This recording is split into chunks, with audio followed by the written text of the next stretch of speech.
Cuando la familia tiene un enfermo y que es además un adulto mayor sin capacidad de trasladarse, un discapacitado, una embarazada, un enfermo postrado o terminal, sabemos lo que cuesta poderlos llevar al médico, sobre todo si no tiene un auto, recursos o se vive muy lejos.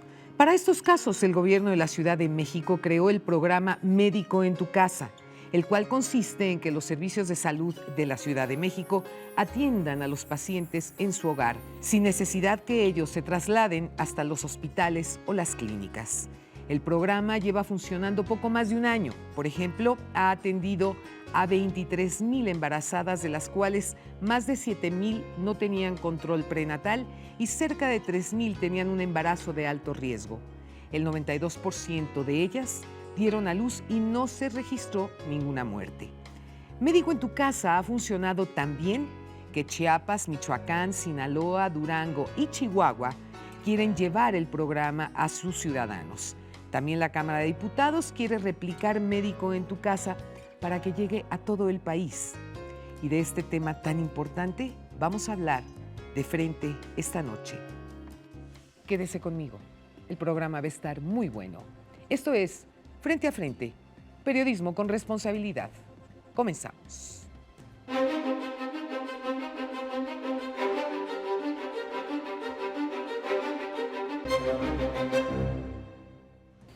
Me da mucho gusto recibir esta noche aquí en Frente a Frente al doctor Plácido Enrique León García. Él es director de Atención Médica de los Servicios de Salud Pública de la Ciudad de México. Doctor León, qué gusto tenerte aquí en el programa y que nos platiques, por favor, de qué se trata esto, porque ciertamente se ha escuchado en las noticias de la existencia de este programa, pero no todas las personas conocen cómo poder tener acceso al mismo. Buenas noches. Buenas noches, Lolita. Muchas gracias por la invitación. Y sí, es un programa innovador, El Médico en tu Casa. Es un programa que atiende a personas en estado vulnerable. Y llámese vulnerable aquellas personas que por alguna situación de salud no pueden acudir ya a una unidad médica. Bien. Entonces, nosotros enfocamos al personal a darle atención a estas personas que sabemos que existen, pero no sabíamos dónde estaban. Exactamente. Tenemos una cantidad importante de personas en la Ciudad de México que requieren este tipo de atención. A ver, por ejemplo, bueno, estamos hablando de mujeres embarazadas, etcétera, pero en el caso de los diabéticos, que muchas veces pues, pueden tener el riesgo de tener un coma o una baja de glucosa importantísima, ¿también a ellos se les puede atender en casa? Fíjese que lo que estamos atendiendo es las complicaciones, desafortunadamente, de estas enfermedades.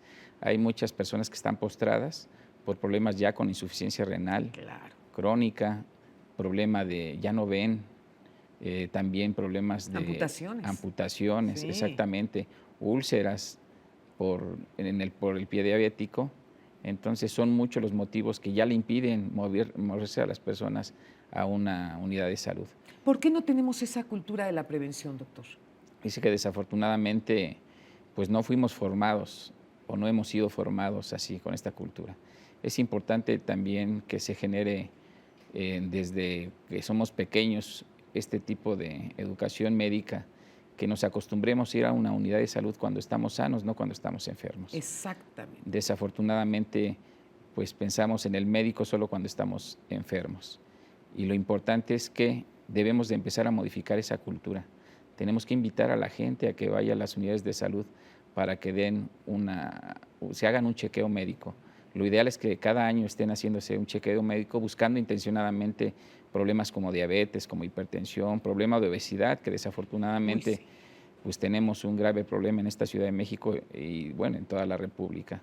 Entonces, tenemos que modificar y tenemos que mirar hacia allá. Desafortunadamente las enfermedades crónicas nos están matando, la población está envejeciendo y estamos durando más años de vida, pero desafortunadamente las enfermedades crónicas se están presentando con más frecuencia y también el cáncer es otro de los grandes problemas que tenemos. Entonces, son las consecuencias por no tener una acción netamente preventiva y de detección oportuna. Una de las cosas que siempre hemos comentado en estos programas, doctor, es que en México enfrentamos dos problemas muy serios. Primero, la ignorancia. el no saber lo que representa una enfermedad y los cuidados que se deben de tener. Y como segundo caso, la indolencia, porque yo conozco a muchas personas, vamos, incluso que son médicos, ojo, bien importante, que saben las consecuencias que pueden traer ciertas enfermedades y que a pesar de ello comen cualquier cantidad de comida chatarra, se descuidan de una manera impresionante a sabiendas de los riesgos que esto implica. Si estamos hablando de gente que sabe lo que es una enfermedad, hay que imaginarnos, doctor, aquellas personas que no lo saben y de repente le salen a uno con respuestas con que, bueno, pues de algo me he de morir, ¿no? Vamos, es insultante verdaderamente la ignorancia que hay en México sobre este tipo de enfermedades que, como bien lo comentas, nos están matando. Sí, desafortunadamente pensamos así. No acudimos a hacernos un chequeo médico porque qué tal que me encuentran algo. Desafortunadamente muchos padecimientos que son prevenibles y que podemos atenderlos de manera oportuna y temprana no duelen. La diabetes en un principio No, la diabetes duele. no duele. ¿Sí? La hipertensión arterial, la gente se acostumbra. Aquí en la Ciudad de México, pues dicen, andamos con mucho estrés, me duele la cabeza, es porque ando muy ajetreado, o siento palpitaciones. Eso es. Entonces, pero se van acostumbrando y su problema es que trae una hipertensión arterial. Entonces, así muchos que padecimientos. le puede provocar un infarto, por supuesto. Exacto, ¿no? exacto. Desafortunadamente, las enfermedades cardiovasculares son de las principales causas de muerte que tenemos en esta ciudad. ¿Cómo hacer para primero informar y después crear conciencia en los ciudadanos? Fíjese que es importante algo que el secretario siempre ha estado pugnando, que se dé una materia de salud en la educación primaria, en la educación básica. Es importante que los niños aprendan a conocer su organismo, su cuerpo, cómo funciona. ¿Por qué una proteína? ¿Por qué una vitamina? ¿Por qué un carbohidrato? ¿Cuál es el significado que tiene nuestra alimentación diaria? ¿Sí? Cómo se desarrolla nuestro cuerpo y cómo se pueden adquirir las enfermedades. Si nosotros logramos impactar desde la infancia esto, pues seguramente iremos hacia un cambio generacional. La Secretaría está haciendo mucho para tratar de fomentar esta educación en salud. Esto de gimnasios al aire libre, las sentadillas que tenemos y les damos un estímulo con un boleto del metro para que la gente se incentive, ¿sí? Estamos viendo la forma de cómo impactar mucho más en la población y sobre todo en esa población infantil, en esa población joven. Las estrategias de la bicicleta, por ejemplo, en los fines de semana. Sí, cómo no. Entonces, Ahí vemos al jefe de gobierno también andando en bicicleta. Sí, entonces son muchas acciones que se están promoviendo actualmente en el gobierno aquí en la Ciudad de México para fomentar y mejorar nuestro estado de salud. Estar fomentando el ejercicio, cada vez son más ciclistas, por ejemplo, los que tenemos en la Ciudad de México, cada vez utilizamos más el transporte público. Entonces es un cambio, es una transición que estamos viviendo que esperemos que en algunos años pues tenga estos beneficios. Ahorita es un sacrificio probablemente que se está haciendo, pero en unos años seguramente vamos a lograr eso que se está buscando actualmente, que hagamos ejercicio, que mejoremos nuestra alimentación, que cuidemos nuestro organismo, que cuidemos nuestro cuerpo y que acudamos al médico cuando estamos sanos, no cuando estamos enfermos. Sí, por supuesto. Nosotros fíjese que en la Ciudad de México tenemos 12 unidades en el sistema de transporte colectivo que se dedican a hacer detecciones de 70 padecimientos más frecuentes que tenemos. A través de 19 exámenes de laboratorio lo hacemos de manera gratuita. Excelente. Lo único que le pedimos es que las personas nos regalen 1 hora al año de su vida. ¿Qué tal? Para que nosotros le hagamos ese chequeo y detectemos diabetes, detectemos hipertensión, si no tiene problema en su próstata, si la mujer no tiene algún problema en su cervix, en su mama. ¿Cómo detectan algún problema de próstata? Porque ahí también enfrentamos otro problema, doctor, que los señores dicen, no, a mí nadie me va a andar toqueteando. Sí. O sea, no saben que pues también hay a través de un examen de sangre se puede detectar. Pero me decían algunos médicos que conozco que nada puede sustituir tocar la próstata. Sí, sigue siendo el diagnóstico de oro el hacer el tacto rectal.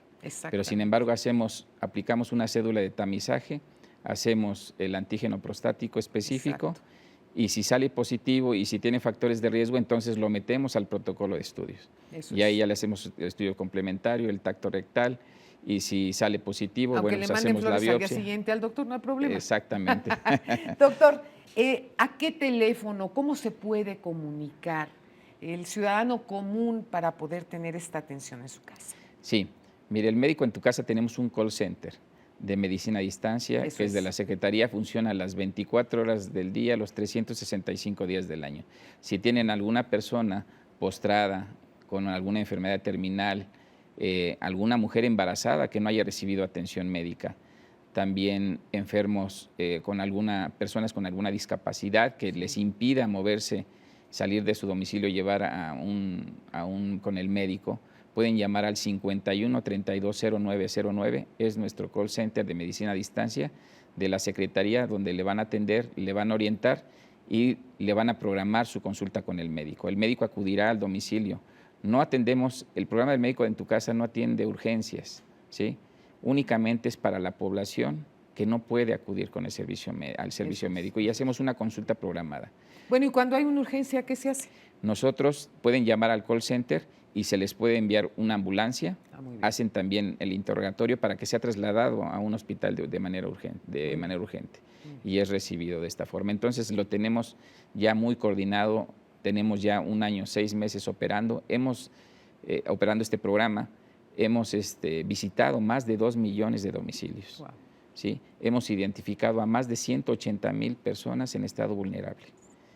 Hemos detectado, por ejemplo, más de 28,000 mujeres embarazadas y de estas, lo más grave es que 8,000 de estas mujeres embarazadas no había acudido con el médico. Es increíble. Y lo estamos agarrando en el 2º y 3er trimestre de gestación.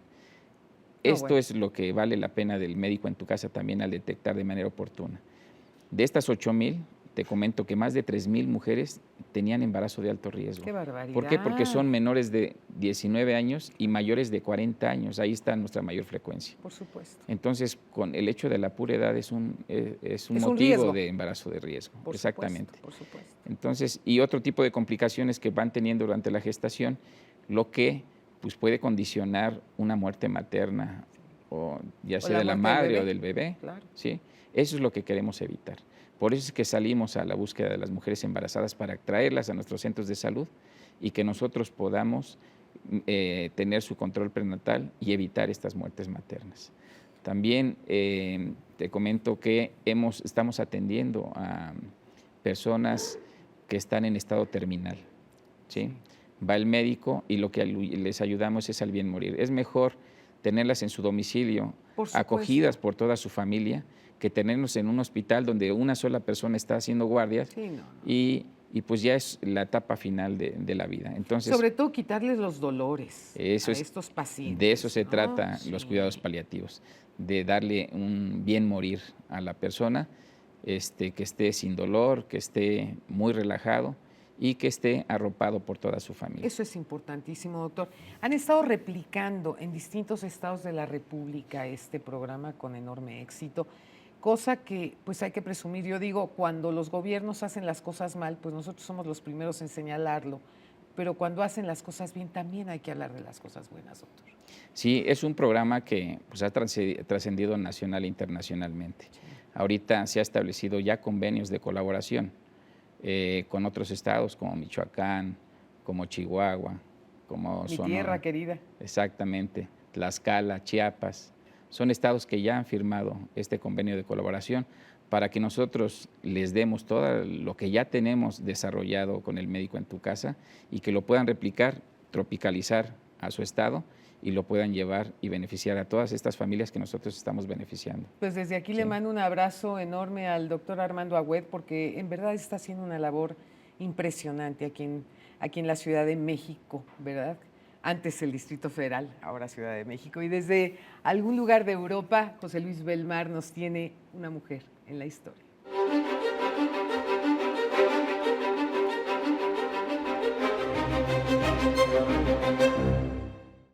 Rosalie Ross, quien nació en 1823 y murió en 1898, fue una feminista activista y escritora. Es considerada como una de las 3 grandes pioneras del bien organizado movimiento de los derechos femeninos, junto con las suecas Fredrika Bremer y Sofie Adelsparre. Rosie nació dentro de una familia de posibilidades. Creció en Estocolmo y fue de las primeras estudiantes de la escuela para niñas Valinska en la capital sueca. Una de sus amigas, Hulda Haar, era maestra en una escuela para jovencitas en un pueblo cercano a Charleston, Carolina del Sur, y le ofreció un puesto. Rosalie se fue para allá en 1851 y se quedó 4 años. Trabajó en la plantación de 2 de sus alumnas en el sur de Estados Unidos y escribió una descripción de su cultura. Sin embargo, no notó nada malo hacia los esclavos, pero ella misma consideraba la esclavitud como algo no natural y emocionalmente desagradable. Ya de regreso a Suecia, en 1859 fundó con su amiga Adelsparre el periódico para el hogar, Tidskrifter en sueco, con un enfoque totalmente feminista que arguía en favor de los derechos de la mujer, particularmente el derecho de tener una educación superior y convertirse en profesionales. Ambas escribieron decenas de artículos en pro del movimiento pro derechos femeninos, hasta 1885, en que dejó de publicarse el diario. En 1861, Rose y Adelsparre viajaron a través de Alemania, Francia, Inglaterra, Escocia e Irlanda para comparar la diferencia entre los movimientos feministas y reportaron que estos eran poco conocidos en Alemania y en Francia, en comparación con Gran Bretaña. En 1864 tomó parte en la fundación de la Cruz Roja Sueca. Desde Europa, José Luis Belmar presentó para Frente a Frente a una mujer en la historia, Rosalie Roos.